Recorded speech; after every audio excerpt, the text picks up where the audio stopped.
900 000 parcourus depuis notre départ de João Pessoa. Après un stop rapide à Caravelas, notre descente le long des côtes brésiliennes nous mène à Vitória, dans l'état d'Espírito Santo.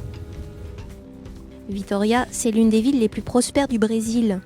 Pétrole, minerais, activités portuaires et un très chic yacht club au pied des tours. Ce samedi soir, les vedettes de pêche au gros qu'on trouve ici en grand nombre défilent au ponton pour décharger leurs prises. Tazar, dorade coryphène, thon, marlin, un concours de pêche se déroule sur plusieurs week-ends. Au milieu de tous ces matadors, les deux seuls bateaux de voyage, la boiteuse et Loïc, paraissent un peu perdus. Bizarrement, le monde de la voile à Vitória, c'est à 10 minutes de voiture du port que nous l'avons rencontré, au cœur de la ville.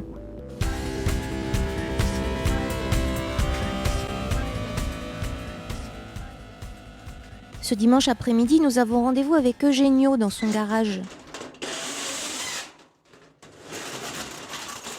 Il en sort un moule, la demi-coque du bateau qu'il construit depuis 2 ans. Alors la première question qu'on a envie de lui poser, c'est pourquoi dans un garage ? Eugenio a vécu quelque temps en France et est marié à une Française.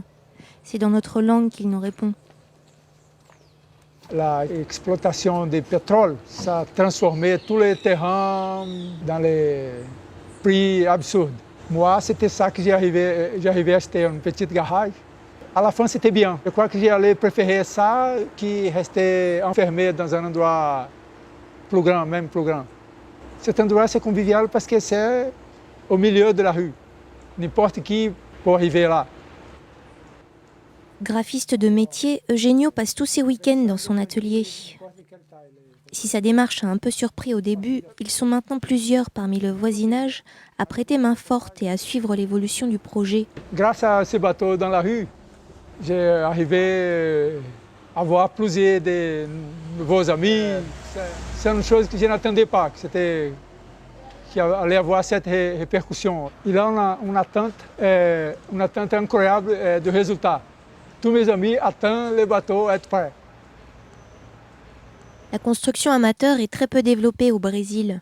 En exposant son travail dans la rue, Eugenio espère faire naître quelques vocations et pourquoi pas diffuser un peu la culture de la voile qui reste ici réservée aux riches. Mais en venant s'installer au cœur d'un quartier d'habitation, il a dû faire quelques concessions.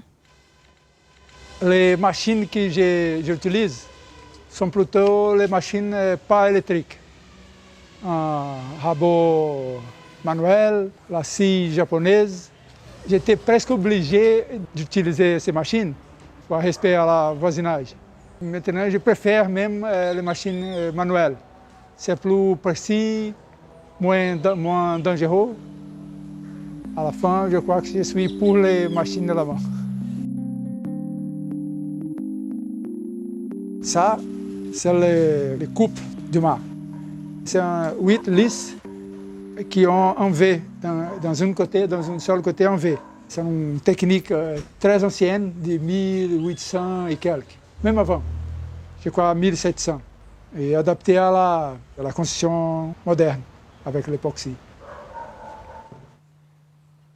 Un mât de 6,50 m pour ce gréement rouari. Si ce 2 de Lédis a été choisi, c'est en partie pour sa taille. 6,30 m sur 2,50 m, ce qui convenait parfaitement à une construction dans un garage. Après une traversée de l'Atlantique dans sa jeunesse, Eugenio navigue maintenant sur des Hobbycat. Et c'est d'un bateau sportif dont il avait envie pour ses sorties à la journée. C'est un bateau planant.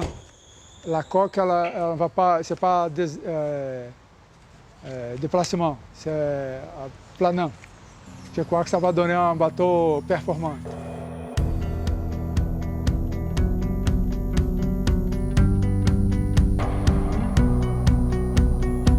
Un bateau qui lui coûtera 5 ans de travail pendant ses week-ends et 40 000 €. Le tout sans lésiner sur les matériaux. Pour l'enveloppe de quilles, initialement prévue en fer par le constructeur, Eugenio a préféré le carbone et l'époxy. Aucun problème pour trouver de l'époxy au Brésil. En revanche, pour l'accastillage et les voiles, c'est plus compliqué. Au Brésil, les bacrons, c'est très cher. Alors les gens utilisent un autre tissu, qui n'est pas durable. Et pour ça, j'étais obligé de commander la voile en France. Pour tous les produits ramenés de l'étranger, il faut prévoir d'ajouter au budget les 100% de taxes d'importation qui sont de rigueur au Brésil. Pour le bois, en revanche, les immenses ressources forestières du pays représentent un réel avantage dans les projets de construction amateurs. Pour son 2 de Lédis en contreplaqué époxy, Eugenio a choisi le cèdre rouge, du cèdre brésilien. C'est un bois qui a beaucoup de tanins et les termites ne mangent pas. Un bois que les termites mangent n'allait pas marcher avec une longue construction.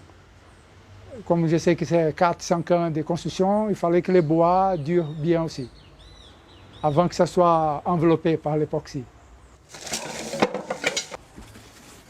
Je vais vous montrer ça. J'ai gardé ce que c'était entier. Son trophée, un copeau de 6,50 m en un seul morceau.